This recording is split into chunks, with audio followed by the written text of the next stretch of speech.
Guys, welcome back to my channel. तो आज की इस वीडियो में हम डिस्कस करेंगे chapter 2 of class 6 that is whole numbers.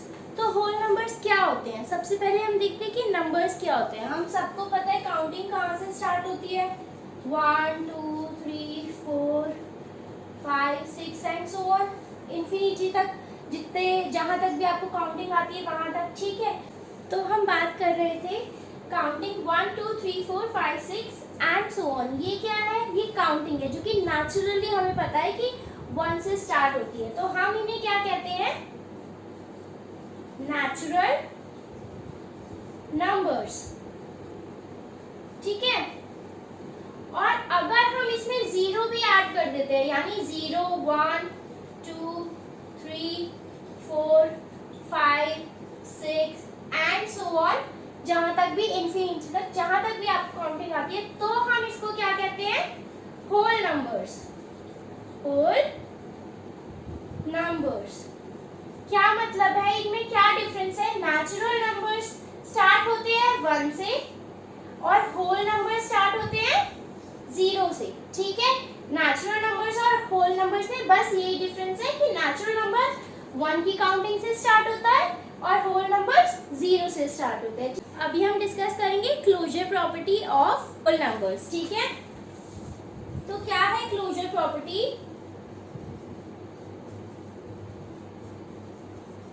Closure property कहती है कि अगर हम किसी भी दो होल नंबर्स को ऐड करेंगे तो वो भी एक होल नंबर ही आएगा। मतलब अगर हम 2 + 3 करें तो आ गया 5। 2 एक होल नंबर है, 3 भी एक होल नंबर है, तो हमारा आंसर आया 5 जो कि एक होल नंबर है। और अगर हम 2 होल नंबर्स को मल्टीप्लाई करेंगे तो भी हमारा क्या आएगा? होल नंबर ही आएगा। 2 क्या है? Whole number. 3 क्या है? Whole number. इन दोनों को हम मल्टीप्लाई कर रहे हैं तो आया 6 जो कि एक होल नंबर है। लेकिन क्लोजर प्रॉपर्टी में डिवीजन और सब्ट्रैक्शन में ऐसा नहीं होता। कैसे? हम एग्जांपल देख लेते हैं। अगर मैं माइनस कर रही हूँ 2 - 3, ठीक है, तो ये क्या आएगा? 2 में से 3 नहीं जा सकता, यानी जो भी आंसर आएगा वो नेगेटिव में आएगा। तो नेगेटिव वैल्यूज तो होल नंबर नहीं होती, तो यानी ये गलत हो गया। क्लोजर प्रॉपर्टी सब्ट्रैक्शन के लिए वैलिड नहीं होती। अब हम डिवाइड करके देख लेते हैं। किन्हीं किन्हीं केस में होती भी है, जैसे 3 - 2 करेंगे तो 1 आएगा। 3 एक होल नंबर है, 2 एक होल नंबर है, 1 भी एक होल नंबर है। लेकिन बाकी सारे केसेस में नहीं होती। अगर हम इसको रिवर्स कर देंगे, 2 - 3 करेंगे तो माइनस में आंसर आएगा जो कि गलत होगा, जो कि एक होल नंबर नहीं है। तो फिर क्लोजर प्रॉपर्टी सब्ट्रैक्शन के लिए नहीं वैलिड होती। अब हम डिवीजन देख लेते हैं। ऐसा क्यों है कि रिवर्स करके नहीं आ रहा तो हमने नहीं माना? क्यों? क्योंकि ऐसा नहीं होता कि अगर हम प्लस करेंगे तो सारे नंबर्स को, हम किसी भी नंबर को उठा के किसी से भी प्लस कर लेंगे तो हमारा होल नंबर ही आंसर आएगा। किसी भी नंबर को उठा के किसी भी नंबर से हम मल्टीप्लाई कर लेंगे तो हमारा मल्टीप्लाइड जो नंबर आएगा वो हमारा होल नंबर ही होगा। लेकिन सब्ट्रैक्शन में ऐसा नहीं हो रहा ना, तो इसलिए closure property does not valid for subtraction. अभी हम देखते हैं डिवीजन वाला। अगर हम 6 / 2 करते हैं, यानी 6/2 = 3, लेकिन अगर हम इसे रिवर्स कर दें, 2 / 6 करेंगे तो 2/6, ये आ जाएगा फ्रैक्शन फॉर्म में, जो कि हम आने वाले चैप्टर्स में पढ़ेंगे। तो ये वैलिड नहीं होगा क्योंकि ये एक होल नंबर नहीं है। That means closure property addition and multiplication के लिए ही वैलिड है। Now the property is commutative property. That says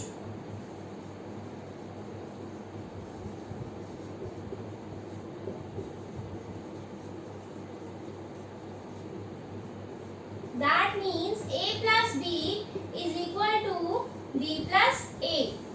ठीक है, इसका हम एग्जांपल लेते हैं। 2 + 3 is 5 and इसे रिवर्स लिखेंगे तो 3 + 2 is 5 again।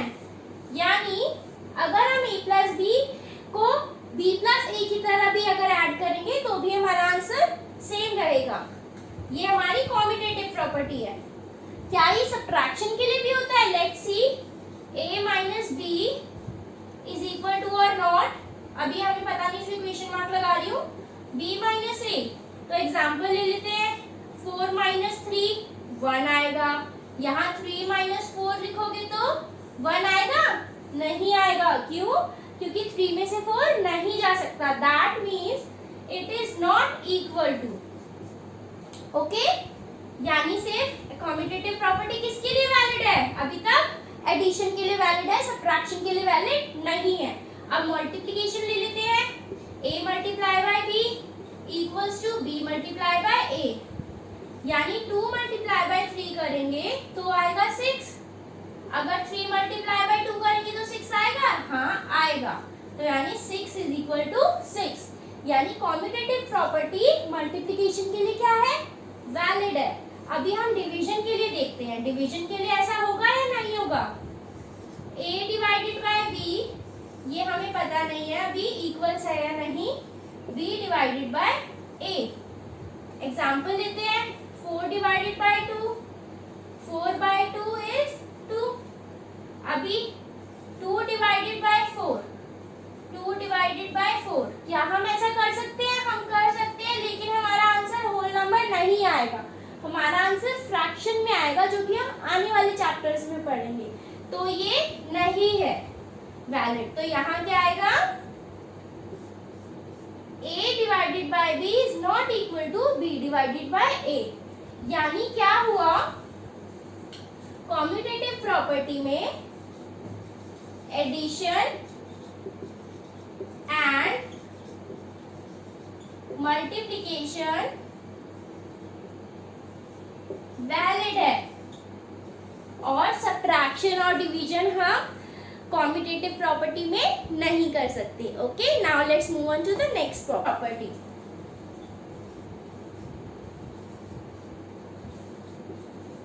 एसोसिएटिव प्रॉपर्टी क्या कहती है कि अगर कोई 3 डिजिट्स को हम ऐड कर रहे हैं, let's say a plus B plus C कर रहे हैं, तो किन्हीं 2 डिजिट्स को पहले ऐड कर रहे हैं हम, जैसे हमने a प्लस बी करा, फिर जो आंसर आएगा उसको हम c से ऐड कर रहे हैं, और a प्लस बी प्लस सी, अभी हम a छोड़ के यहाँ पे b प्लस सी को ऐड कर रहे हैं, फिर जो आंसर आएगा उसे हम a से ऐड कर रहे हैं। दैट मीन्स चाहे हम इन दोनों को पहले ऐड करें फिर उसको इससे ऐड करें, या फिर हम इन दोनों को पहले ऐड करें और फिर उसको इससे ऐड करें, तो हमारा आंसर सेम ही रहेगा। अभी हम एग्जाम्पल देख लेते हैं, 1 प्लस 2 प्लस 3, ठीक है। पहले हम इन दोनों को ऐड कर लेते हैं, तो क्या आएगा? 1 plus 2 is 3 plus 3, that means 6। अभी हम क्या करते हैं, फिर से सेम हम लेंगे डिजिट्स, तो पहले हम इन दोनों को ऐड कर लेते हैं, 1 को हम अभी ऐसे रहने देंगे, 1 plus 2 plus 3 is 5 and 5 plus 1 is 6, तो यानी 6 is equals to 6। That means associative property में अगर हम कोई 3 डिजिट्स ले रहे हैं a प्लस बी प्लस सी, और अगर हम पहली 2 डिजिट्स को ऐड कर रहे हैं और उसके आंसर को c के साथ ऐड कर रहे हैं, तो that will be equal to, अगर यहाँ पे हम b प्लस सी को पहले ऐड कर रहे हैं और उसके साथ a को ऐड बाद में कर रहे हैं, ठीक है। अब हम देखते हैं इसके लिए multiplication, associative property in multiplication.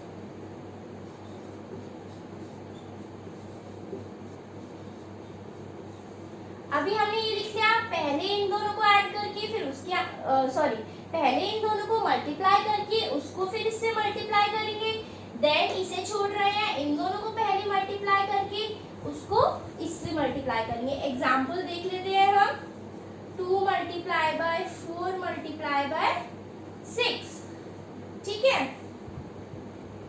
तो पहले इन दोनों को मल्टीप्लाई कर देते हैं, 2 मल्टीप्लाई बाय 4 इज 2 4 जा 8, मल्टीप्लाई बाय 6 दैट इज 48, है ना। अभी क्या करेंगे, सेम लिखेंगे, 2 मल्टीप्लाई बाय 4 मल्टीप्लाई बाय 6। अब लास्ट 2 डिजिट्स को हम पहले मल्टीप्लाई कर लेते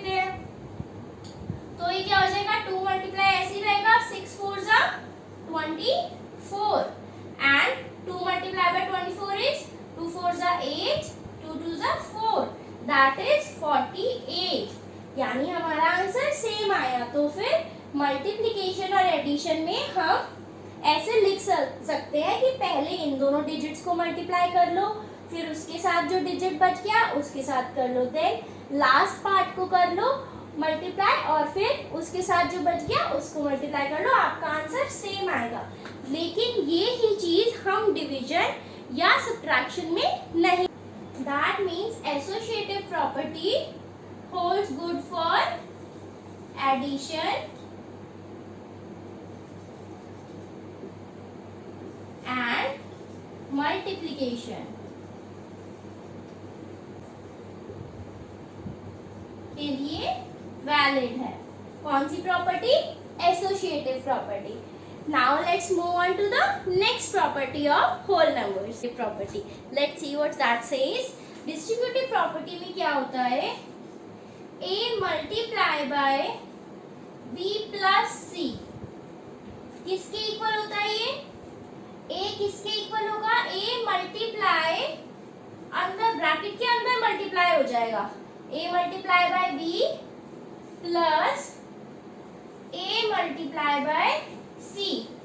समझते हैं इसका क्या मतलब है? हम क्यों करते हैं अपने इक्वेशंस को इजी सॉल्व करने के लिए। जैसे सपोज आपको दे रखा है 1729 मल्टीप्लाई बाय 101, ठीक है। अब अगर आप ये मल्टीप्लाई करोगे, देखो 1001, तो ये कितना लंबा मल्टीप्लिकेशन हो जाएगा। और हम इसे डिस्ट्रीब्यूटिव प्रॉपर्टी से कैसे सॉल्व कर सकते हैं मैं बताती हूँ।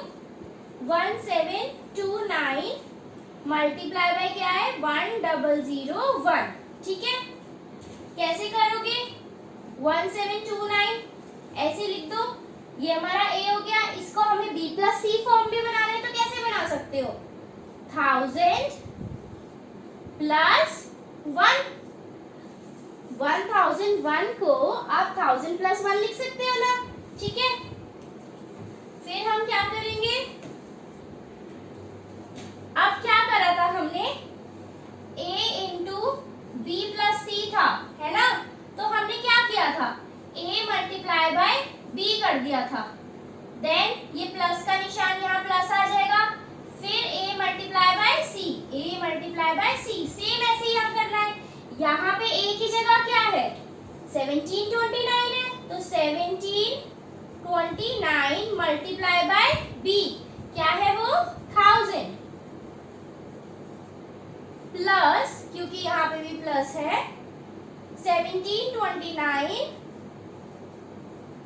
A मल्टीप्लाई बाय C, यहाँ पे C क्या है? 1 है, मल्टीप्लाई बाय 1, ठीक है। हम इसमें देखते हैं, यहाँ पे ये क्या था? 1729, यहाँ पे B क्या हो गया था? 1000 और C क्या हो गया था? 1। तो हमने यहाँ सेम करा है, A मल्टीप्लाई बाय B यानी 1729 मल्टीप्लाई बाय 1000, ठीक है। फिर क्या करा हमने? प्लस का प्लस 1729 बाय 1 यानी A मल्टीप्लाई बाय C, ठीक है। अब इसे सॉल्व कर लेते हैं, तो ये क्या होगा? कितना इजी हो गया? 1729 और कितने जीरोस है? 1 2 3, 1 2 3, ठीक है ना। प्लस 1729 वन सा 1729, अब इसे ऐड कर लो। 0 plus 9 is 9, 0 plus 2 is 2, 0 plus 7 is 7, 9 plus 1 is 10, 0, 1 carry, 2 and 1 3, 7 1. This is your answer. Instead of multiplying the two numbers together, we are doing it by distributive property to make the calculation easy and quick. Okay? Let's move on to other questions of exercise. We have finished the properties of